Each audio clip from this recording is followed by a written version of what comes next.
Well, today I'm going to have to take a drink for all the cucks out there. This, of course, is pumpkin cider because it's that time of year. Same glass from the previous show. It's a slow drinker. But the real reason I'm drinking is because I feel an existential crisis where space and time around me is just falling apart. Earlier this month, week, day, depending on when you're watching this, we brought you the news that Atari was reissuing Pac-Man 2600. Not only that, but you're getting a remake for 7800, which looks great. And then an Atari 2600 branded Atari 2600 Plus. Insane. Of all the things in the world that were coming, I never would have guessed that. Once that happened, I was like, wow, there's no more surprises or nothing that can really catch me off guard this year. I was wrong. I was so wrong. Because something that Kelly and I have joked about here, and let's be honest, once again, I think we made this happen. The last system in the entire world that I thought would come back is coming back. Nintendo announced the Virtual Boy for Switch and Switch 2. Virtual Boy games are going to be released for it, along with an actual Virtual Boy headset that you will use to play those games. Unbelievable. Kelly, what did you think when you saw this? I think I'm buying one, man. I guess it's probably a buy it, skip it, but spoiler alert, I'm buying. Because it's now, I think, probably, I don't know what it retailed for when it came out. It's probably a couple hundred, I want to say like 300, I want to say. It wouldn't surprise me. And those were, in mammoth bones at that point in time when it was released. It was a whole different monetary system. So now it'd be billions upon billions. But yeah, I was surprised. I think we had pitched the idea of a Virtual Boy Mini. Maybe you put over your eye, one eye. But this, and it's affordable, $100. The stand, the ergonomic train wreck of a stand, looks pretty darn similar to that. And I had been interested in, just seeing aftermarket Virtual Boys to kind of go ahead and seek one of those out in the free marketplace. And they were a lot more than $100 to get one that may or may not even work. So I was surprised and pleased. We've given the Virtual Boy a lot of grief. This does, I think, hurt our Bog Boy launch significantly. It does, yeah. Yeah, because the nostalgia, our whole nostalgia group is now gone because they're going to go to it. So there's going to be a lot of child labor in a foreign country that are going to be without work now. So I hope you're happy, Nintendo. But no, I was very unexpected. It was Atari leaning into one of their least successful cartridges ever, Pac-Man, and branding a 2600 to it. That's weird. Nintendo coming back out with the Virtual Boy seems pretty weird to me too. Their biggest failure. That's important to note because I do see some places where people talk about the Nintendo 64 underperforming, and that's true. But it underperformed by Nintendo standards, which was, a monolith over the video game industry for so long.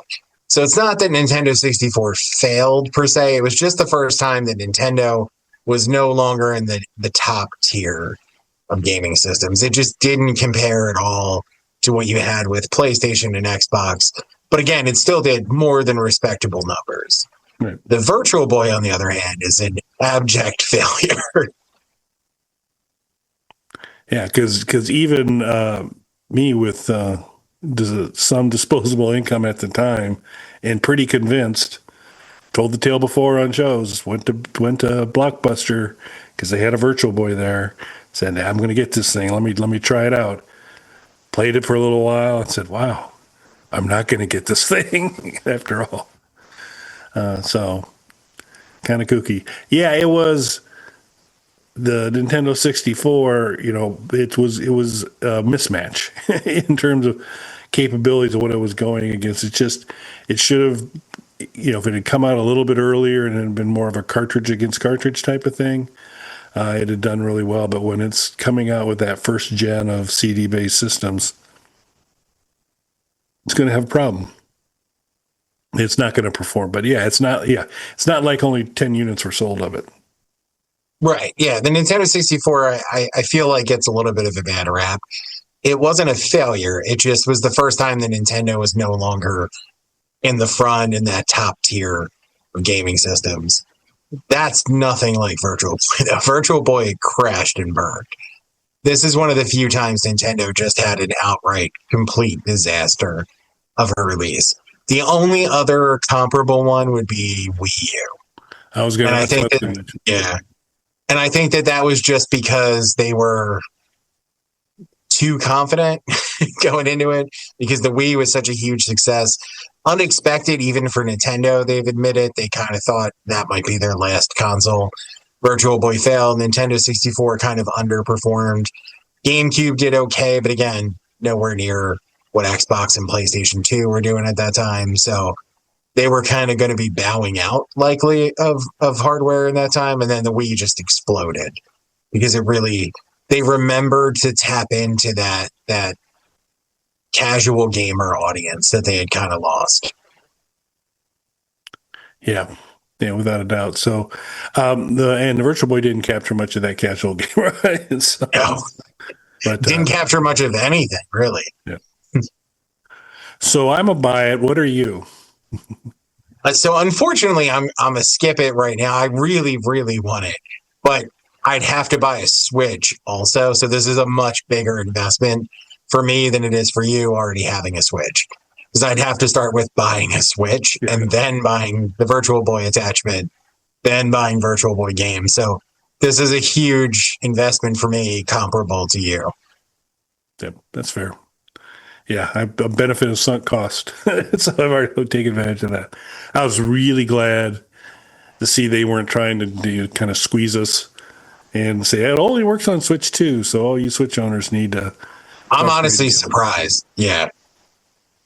So there's a pretty good Switch installed base that I think you want to keep happy and not force out of their Switch anytime soon. So, but we shall see.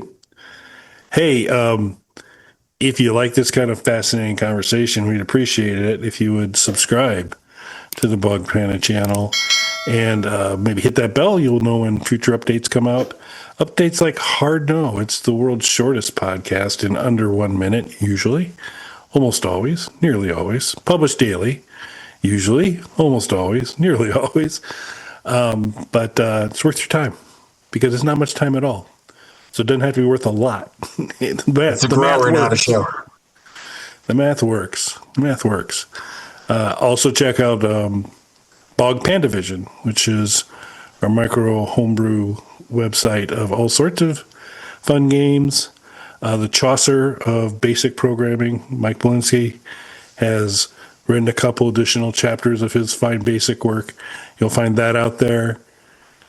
You'll also find Game Boy games of the Slapdash variety, quite a few different versions of that, an NES thing from the Slapaverse as well, Doom 2 levels, occasionally being updated with other new goodies, and more to come. And all of it is free, so it's worth taking a look.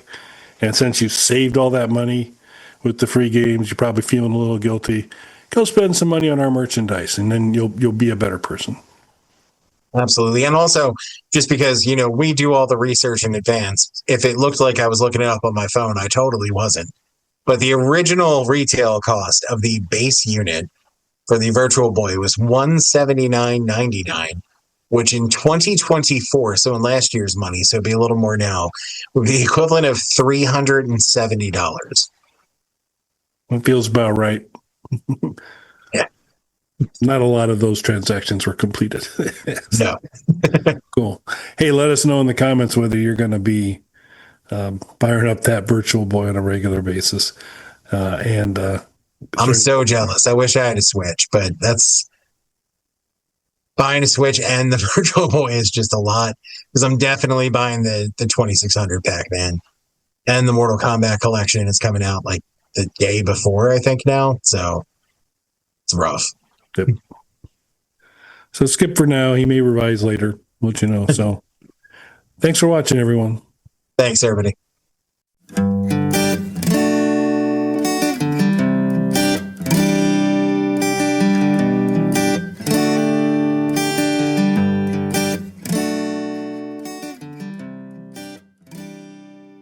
Bog Panda.